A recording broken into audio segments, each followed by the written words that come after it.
हाथ तक बांध दिया और मैं ज़्यादा कहने पर मुझे चांटे तक लगाए। वो इंजेक्शन दे दिया जाता है जिससे पापा बेसुध हो जाते हैं। इस तरह से मैं हमारे पापा के साथ जानवरों जैसा इन्होंने बिहेव किया, जिनको पीछे से इस तरीके से छल से मार दिया जाता है। हमारे पापा को हुए मैम, हम रोज मर रहे हैं, हम रोज मर के जी रहे हैं मैम। नमस्कार, मैं हूं जयश्री नागदा और इस वक्त हम खड़े हैं जिला कलेक्ट्रेट के बाहर। यहाँ पे आप देखेंगे मेरे पीछे कुछ लोग खड़े हैं, प्रदर्शन के लिए खड़े हैं, हाथों में तख्तियाँ हैं और उन तख्तियों के साथ साथ में कुछ चित्र लेकर भी ये खड़े हैं। ये चित्र किसका है ये आपको मैं बता देती हूँ। एक हत्याकांड हम सभी जानते हैं, जन जन की ज़ुबान पर है, वो है कन्हैया लाल जी साहू का। दूसरा केस जो हमारे सामने अभी आया है वो है कन्हैया लाल जी खटीक का, जिसके बारे में शायद आप ज़्यादा नहीं जानते।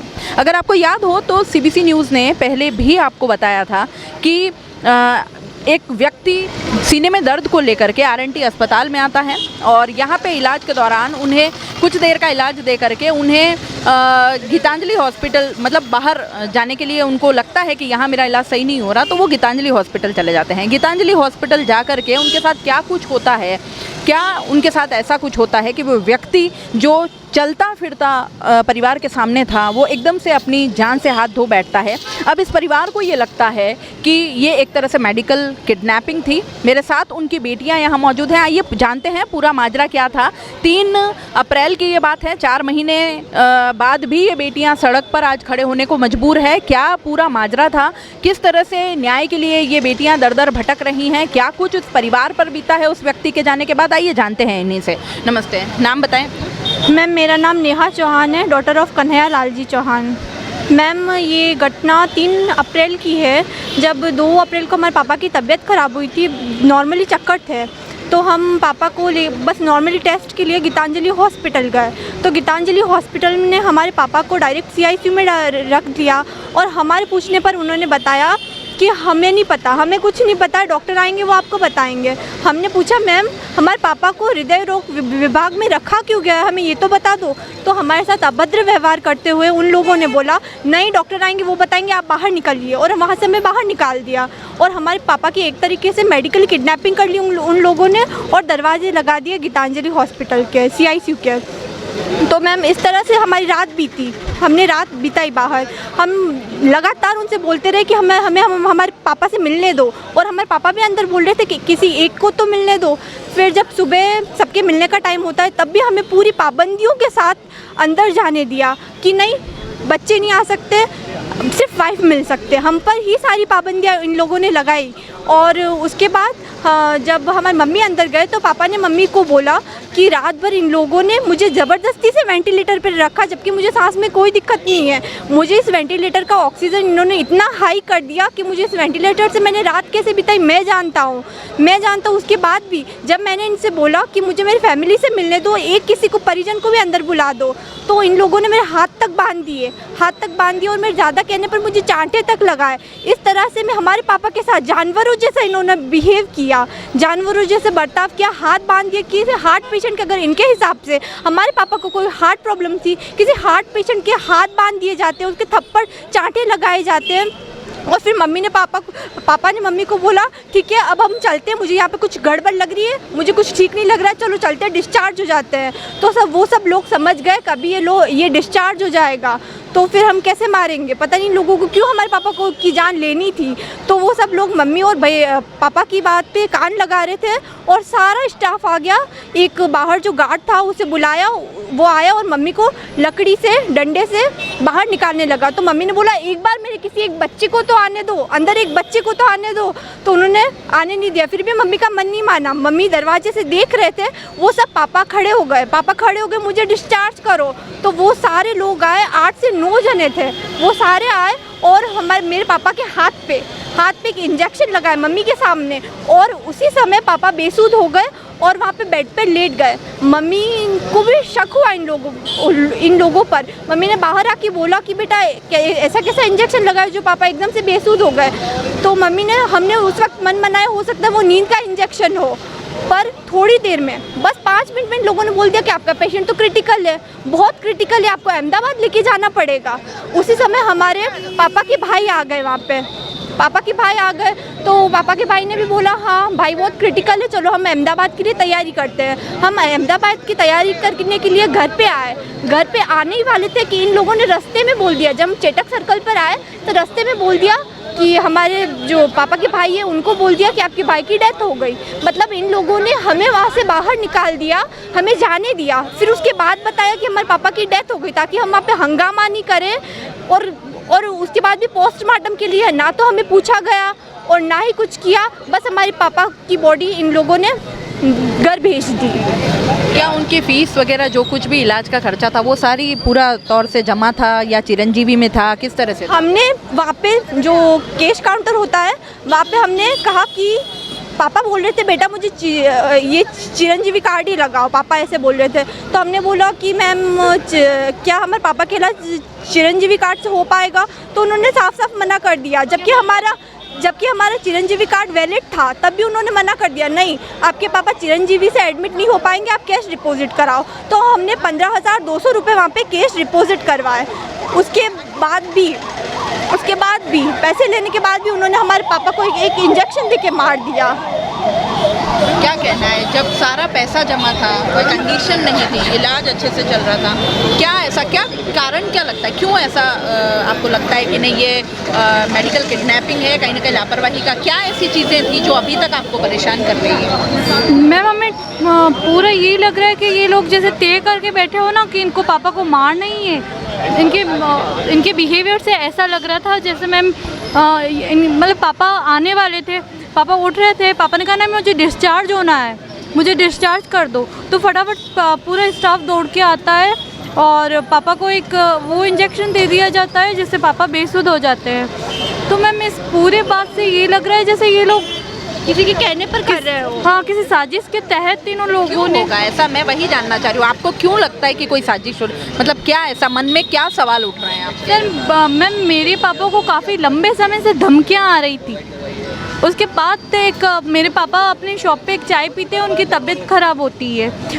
मेरे पापा की तबीयत ख़राब हो जाती है, चाय पीने की वजह से उनको चक्कर वगैरह आते हैं, इसी कारण से हमें हॉस्पिटल जाना पड़ा। जान से मार देने की उनके भाई के थ्रू, उनके बड़ा भाई है दयालाल चौहान, जिसको हमारे पापा पर शक है, मतलब कि उसके दिमाग की साइकोलॉजी है कि हमारे पापा और उसकी वाइफ आप समझ जाओ अफेयर में तो उसकी इस मानसिकता के कारण वो हमारे पापा को लगातार धमकियां देता था। हमारे पापा के कई बार एक्सीडेंट भी करवाए उसने और उसका साथ दिया उसके ही दोस्त बलवीर सिंह दिग्पाल ने, जो हमारे पास ही रहता है, जो खुद को बीजेपी नेता बताता है और कहता है कि उसके साथ तो गुलाब चंद जी कटारिया मतलब तक उसकी पहुंच है, ऐसे बोलता है हमें। और लगातार हमारे पापा को धमकियां मिली थी और 2 अप्रैल के दिन भी हमारे पापा को धमकी दे के गया ये पापा का बड़ा भाई कि आज तो तुझे मार ही दूंगा, आज मार दूंगा तुझे।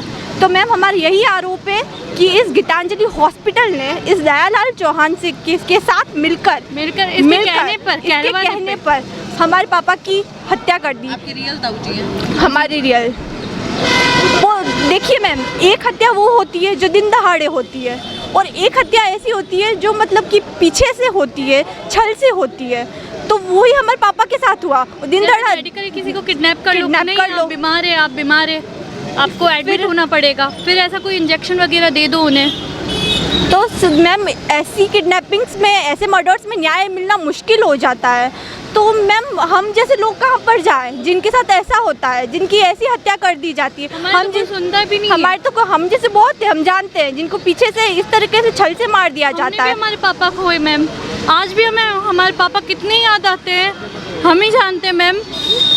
4 महीने हो गए हम पापा के बिना अपनी ज़िंदगी कैसे बिता रहे हैं। हम रोज़ मर रहे हैं मैम, हम रोज़ मर के जी रहे हैं मैम। इन लोगों ने हमसे हमारे पापा को छीन लिया बस इनकी मानसिकता के कारण, और हॉस्पिटल वालों ने क्यों इनका साथ दिया। हमें यही तो, अगर किसी को तकलीफ हो तो वो इंसान कहाँ जाएगा, हॉस्पिटल का विश्वास नहीं करेगा जब हॉस्पिटल ही मिलने लग जाएगी। आपने कहीं रिपोर्ट कराई क्या अनुसंधान में, किस तरह का क्या? पहले हम अम्मा माता थाने गए थे, इस जो पापा का जो बड़ा भाई है इसके खिलाफ हमने रिपोर्ट भी कराई थी, पर हमें थाने वाले ने कोई सपोर्ट नहीं किया।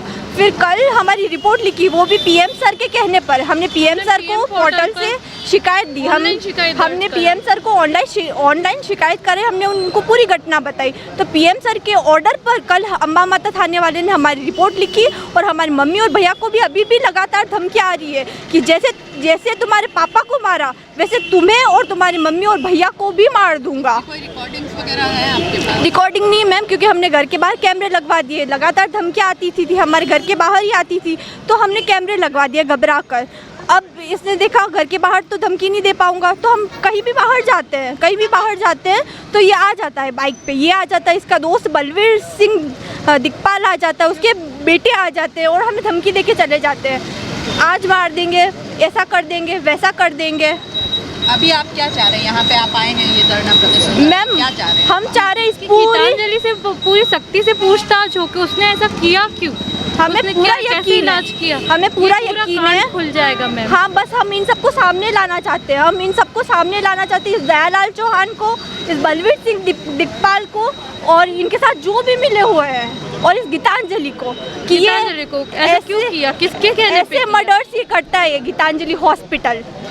दुश्मन क्योंकि मैम सबके होते हैं, लेकिन अगर ये हॉस्पिटल वाले उन दुश्मन से मिलने पे आ जाए और ऐसे हत्या कर दे तो एक इंसान कहाँ पे जाएगा उसकी तकलीफ में। चाहूँगी मैम, अगर अम्बा माता थाना अगर उस समय हमारे पापा की और हमारी बात सुन लेता कि हमें धमकियाँ मिल रही है, तो आज शायद हमारे पापा हमारे साथ होते, हम हमारे पापा को नहीं खोते। तो वही गलती मैम अब हम चुप रह के नहीं करना चाहते। पहले हमें डर था कि हम बोलेंगे तो हमारे पापा को मार दिया जाएगा, पर अब हमने हमारा सब कुछ खो दिया। को जब धमकियाँ मिलती थी, उनका बड़ा भाई जब ये दयालाल चौहान ये जब मेरे पापा को धमकियाँ देता था, तो मेरे पापा ने सारी धमकियाँ, मेरे एक और ताऊ जी उनको जा के कहते थे कि भाई साहब मुझे इस प्रकार की धमकियाँ दे रहा है, रोज़ कहता है आके मार डालेगा, जान ले लेगा, तो मैं क्या करूँ भाई साहब। तो उन्होंने बोला कि परिवार वाले हम बैठे हैं, हमें आके बोलो, वो थाने वाले में नहीं जाना। तो परिवार का भी ये सपोर्ट रखा, पूरा सपोर्ट परिवार ने दयालाल चौहान खट्टी को किया। यहाँ तक इन लोगों ने हमारे पापा को पोस्टमार्टम तक नहीं होने दिया। इस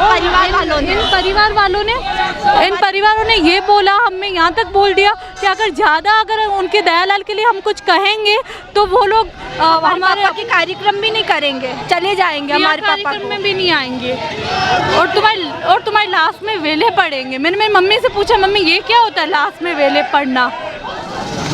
देखिए, ये दो बेटियां, हमने आपको अभी इनकी सारी बात सुनाई है और इनको सुन करके हम जितना जान पाए हैं, ये बहुत ही एक गंभीर केस हो सकता है अगर इस पे ध्यान नहीं दिया गया। तो पहले जो हत्याकांड उदयपुर में हो चुका है वो भी लापरवाही की बदौलत ही इतना कुछ हो गया था, और अब भी ऐसा लगता है कि अगर इस केस में भी कहीं कुछ इस तरह का कोई मामला है, कहीं कुछ धमकियाँ अगर सच में निकलती हैं और लापरवाही अगर की जाती है, तो कोई बड़ा हादसा, कोई बड़ी घटना यहाँ पे कारित हो सकती है।